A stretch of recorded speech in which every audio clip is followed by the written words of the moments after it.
Good morning. I'm going to hit you with a great slide for Friday morning to start you off, talking about the seriousness of science and all. So this is why I care. You know, it's Ultimo Science Week, it's all about science.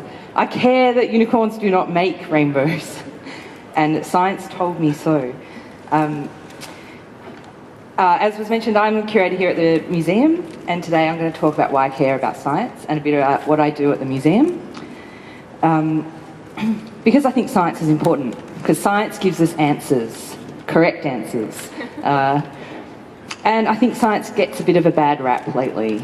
There's this horrible statistic at the moment that less than 25% of Year 10 age students go on to do any science after Year 10, which means less scientists, which means less science teachers, which is a travesty, and you'll hear from an amazing science teacher later today.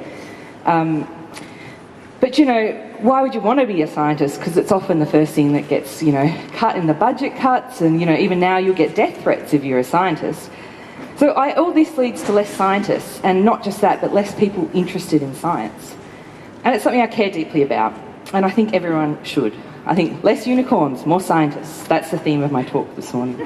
And so I'll start with this great quote from a physicist, Brian Greene, who said, "Science is the greatest of all adventure stories, one that's been unfolding for thousands of years as we have sought to understand ourselves and our surroundings. Science needs to be taught to the young and communicated to the mature in a manner that captures this drama.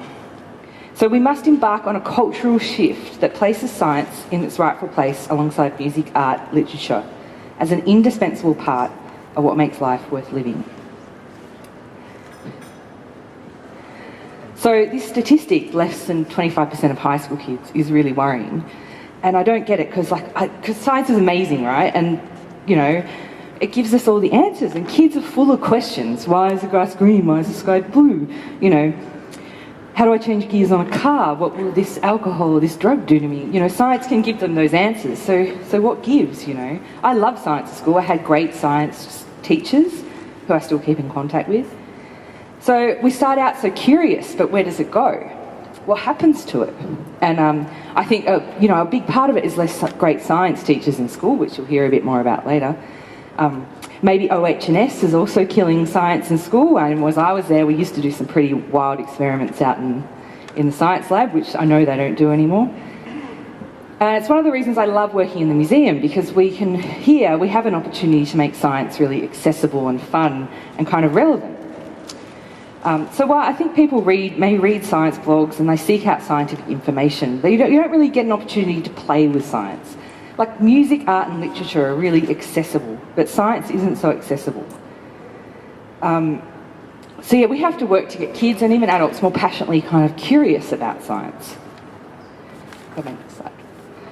Sorry, I know it's early for this kind of thing. But this is kind of the stuff I love to do here at the museum. It's a night we ran a few years ago called Dark Night of Science, adults only.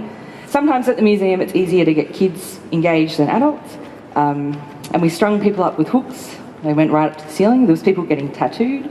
The theme was pain and fear. We had people getting into coffins. Psychologists were doing experiments. And the science came into it. We put polysomnograms on all these people and projected what was happening inside their brains when they were experiencing pain and fear. And it was amazing to see these people suddenly click about what they were actually doing to themselves, what was happening, like the science of what they were doing. And it was just a really great event, which I think we should do. We try and do more of. And it's a good example of how we can bring some of the play back to science. I couldn't find a relevant slide to what I was talking about. Does everyone get this? I asked my husband if he got it, and he just went, "I love you." Oxygen symbols. Okay. So I want museums, right? I think it's really important that we're that place where adults and children can come and be curious and kind of rediscover play and science and all those great things. But I think the other problem in that quote I read from Brian Greene was that science might need this culture shift in society. And it'd be such a cool world if science was as cool as music, art and literature. So there's one idea I had how we can kind of work towards that culture shift. And it's a bit crazy. So I'd love for us, because I think everyone's kind of into science. You read the newspaper, you have a good idea. There's articles you might like more than others. So it'd be really cool if we could start using science as our identifiers, like we do with music, art and literature. You know, when you meet someone for the first time and you don't know what to talk about and you're like, what music are you into? You're like, I'm into reggae and I'm into roots or drum and bass.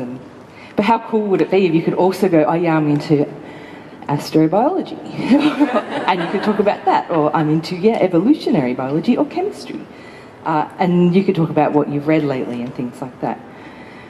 I think that is my idea. That would go a long way to pushing this culture shift. Next slide. So I thought I'd end with a dead horse strung from the ceiling. So my last little idea of how maybe we can promote this culture shift for science are festivals. So as you know, it's Ultimo Science Festival. It's Australia's biggest science festival, which is awesome. And it's amazing. You should go to the website, check out all the events, and there'll be something on for you, I guarantee you. So art gets to have these massive festivals, and I'm talking massive. This is from the 2007 Biennale. And it's a $9 million festival. Not saying art doesn't deserve it or art's not important, but Australia's biggest science festival has 0.5% of the budget of festivals like this. So I think it'd be cool. We could have more science festivals. Bigger science festivals would be awesome. Okay, so I'm almost done for today, but I want to leave you all with a challenge to try and help me make this culture shift. Is today at some stage go to someone, anyone, and go, if you're talking about, water cooler talk, just try and chuck in a little science conversation there. Go and read the paper. Go and read ABC, Science News. They've almost cured dengue fever and mosquitoes. Go and read about that. That's cool. And just try and chuck it in there with your talk about music or bands or, what concert you're going to see on the weekend. And that's me. Thank you.